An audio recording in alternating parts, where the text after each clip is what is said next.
the worst thing they've ever heard. I think it's, it's all subjective to the person who's experiencing it. So, Hmm. I don't think that there's any group of people though that say, "I really love this band because they suck so bad. They're terrible and I love them." Like I don't really think there's a group of people that go for. I think talent does have something to say about, what you do. yeah, So, yeah. even in your biggest dream, do you see yourself becoming a recording artist? Like, is that one of your things, the challenges that you would overcome? Oh yeah, like I've always considered myself a big star. Oh yeah. Yeah. Really? So modest. I love it. Okay. A big star in what? Tell me where you see and how you see it. Like, and before you do, I'll tell you why I say it. Cuz I want to be the best producer in the world. Like I want to be up there when people say Dr. Dre, Pharrell, Spielberg, Lucas, Ace Michaels. That's my goal. That's what drives Yeah. me every day. I say I want to be the best at producing. Production is going to be my jam. So now I've laid my cards on the table. So what is your jam? What do you want to be? What's the legacy you want to leave?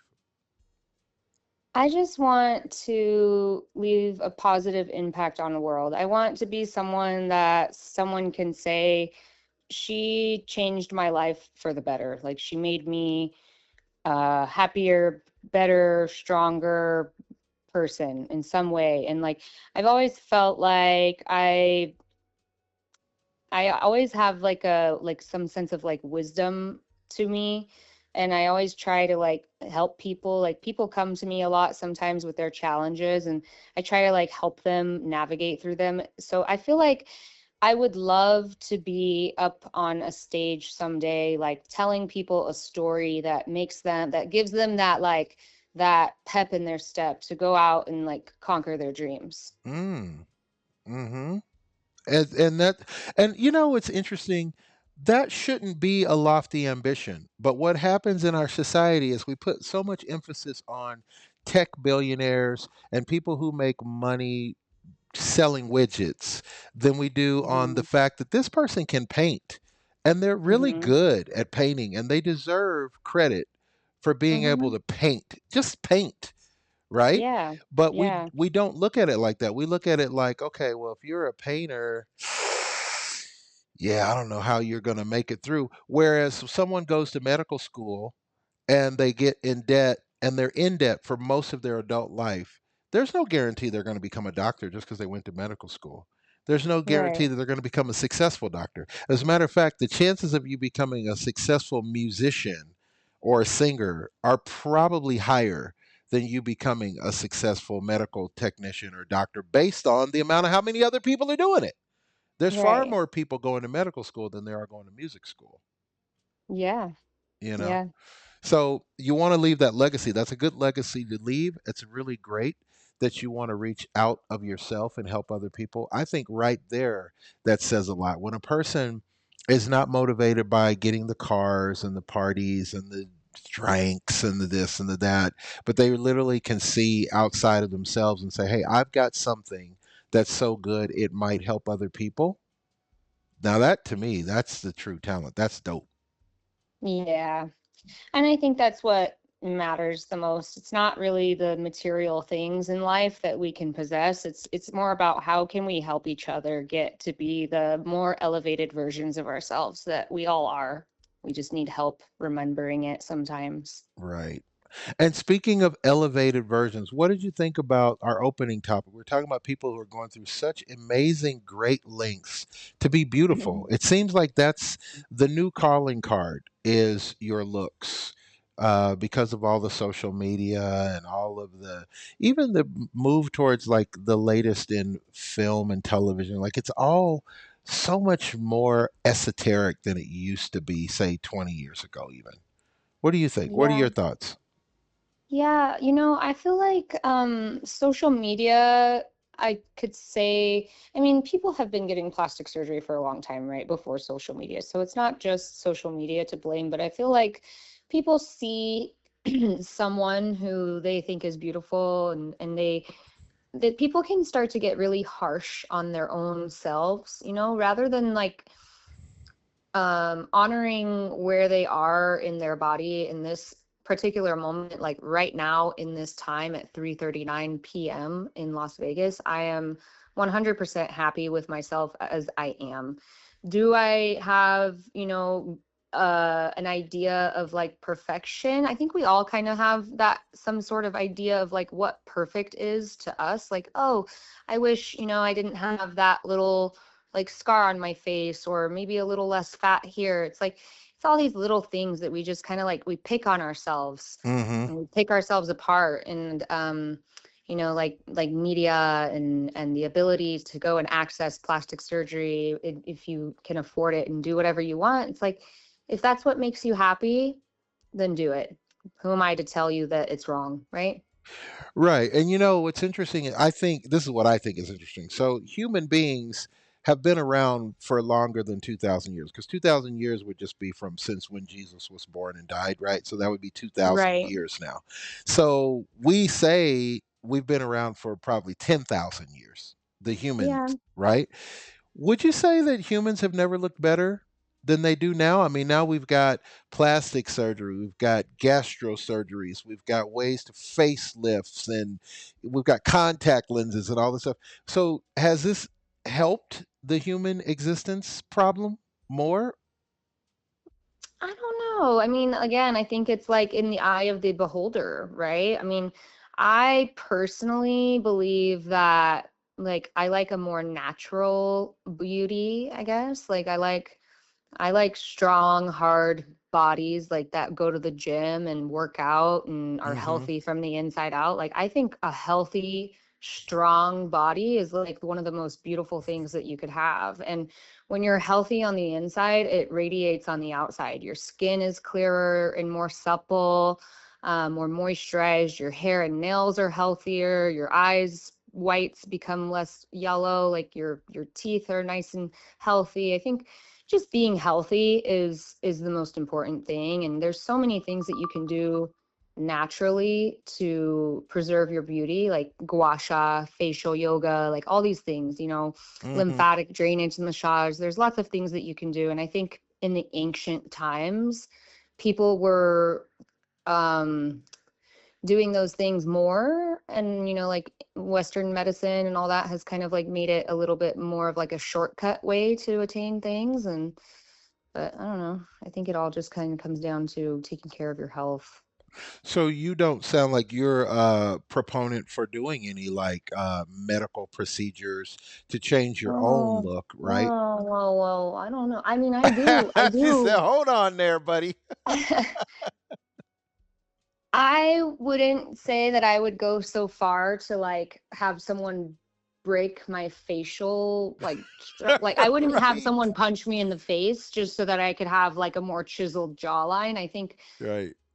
like there's some things for me that I think are a little bit extreme, but like I'm okay with, a little like breast augmentation there, maybe a little nose job, maybe a little like lip filler, maybe a little facelift when your skin starts to sag, but But when you're doing that, yeah. who are you doing it for? Like, I'm a guy, so to me, I would think you're doing that to appeal to the opposite sex, or even the same sex. But it would seem like you're doing that to appeal physically and romantically to somebody when you're doing those changes to your body. Like, I wouldn't go to the gym if I didn't have to.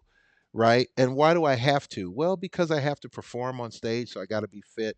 I'm a man of a certain age, so I do want to live a lot longer. So now going to the gym and and taking the supplements has become more important to me than it ever was. But I don't know that I'd want to get a nose job. You know what I'm saying? Unless Yeah. I thought, well, this is going to be because I'm going to be on the cover of a magazine, or because somebody's going to see it. That's why I'm doing it. I'm not doing it just for me. Does that make Right. sense? That totally makes sense. And I can see like where you would feel that way. I've actually never gotten a nose job. I'm really happy with my nose. I was lucky enough not to have a crazy looking nose when my parents created me. But personally, like I just like to feel good about myself when I look in the mirror. So if I mean, and I've struggled with this as I was younger. I think I was a little harder on myself. And now that I'm getting older, I'm a little just more comfortable with who I am. But I think it's all just about self confidence and positively talking to yourself and not being too hard on yourself. Because when you start to stare at yourself in the mirror for too long, it's easy to say, like, oh, I want to change this. Like, I think it just depends on the person, because some people maybe they are trying to change their appearance so that they can attract a partner. Me, I don't really care that much. I care more about making myself happy when I look in the mirror. Does that make Mhm. sense? Mhm. Which also leads to, not to take it there, but we're kind of living in a more narcissistic society where we are doing Yeah. more in this generation to please ourselves than we used to, say, 40 years ago. 40 years ago, Hmm. in the 80s, it was more about pleasing the group. Everyone in your team, everyone on your community had to be comfortable with who you were, and that's why it was such a big deal when so many artists came out of the closet, or they said, oh, well, just so you know, I'm not what everybody else thinks I am, I'm different. And it was like, Hmm. oh, gasp, right? Whereas Hmm. now it's almost like gasp in the opposite direction. Oh, you're not different, you're just like all of us. Oh, I don't know if that's so interesting, right? So very, very interesting. What's the youngest people that you deal with? I usually am dealing with like no younger than like high schoolers, like freshmen in high school and up. Got it. And is there anything that you ever feel like you would want to say to some young person who sits in the chair and they're focused on changing their look? Like being young at high school age, that's a real hard one because everything's about your look. Do you have a nice jacket? Do you have nice shoes? Do you have a nice car? Do you have a car at all? All of these things in a teenager's life are like, oh my God, the most paramount important things that they worry about. I think that if I could give any young person advice, I would say to be kind to yourself and to give yourself grace because you're so young and your mind hasn't even fully matured yet, and you're going to learn so much. And these physical things on the outside, they don't really matter as much as what's on the inside. So just be kind to yourself, be positive, keep a positive outlook on life. If things get hard, reach out to someone and to focus on getting good grades Oh, and paying attention. wow. Look at that. I don't think I can. I think that's our t shirt statement for the day right there. That was a really, really good. And I don't even think I can close the show with a stronger message than that. That was a good message. That was uplifting, man. Very nice. Well, how do we, if we've fallen in love with everything you had to say, we want to stalk you on social media, where do we go to stalk you moving forward? Well, if you enjoyed what I said, I would love to have you and welcome you to my social media page. You can find me on Instagram. That is where I am the most active. And it is TLC and the letter S and then the word chair. So it would be TLC's chair. Ah. Oh, I saw that and I thought it was TLC hair, which, Yeah, yeah. that's just where I went with it. But because you do hair, so I put the two I together. do, I do. Yeah. It's Well, like come see my page, come sit in my chair, come let me yap your ear off for a little while and let's yes. be friends. Yes. And let's start a rumor that will be unsubstantiated, but we'll start this rumor on the internet right now that if you do go to Taylor's chair and you get some extensions, you never know. There might be a $500 bill wrapped in one of those extensions. So just know that someone random might get a $500 bill. Is that a fair rumor to start so you drive I some think business? that's a fair rumor to start. I think that Yeah. sounds like something that I heard that Yeah. might be true. Let's So make that go viral. Yeah, that's what it is, guys. You heard it here first, and we can't say it here if it's not the truth. You know that. And that's what's up. It's been the Ace Michael Show. My guest was Taylor today. Some fabulous insights. Thank you, Taylor. And for the rest of thank you, Ace. y'all, you know what I say: live the life you love, and love the life you live. Thank you.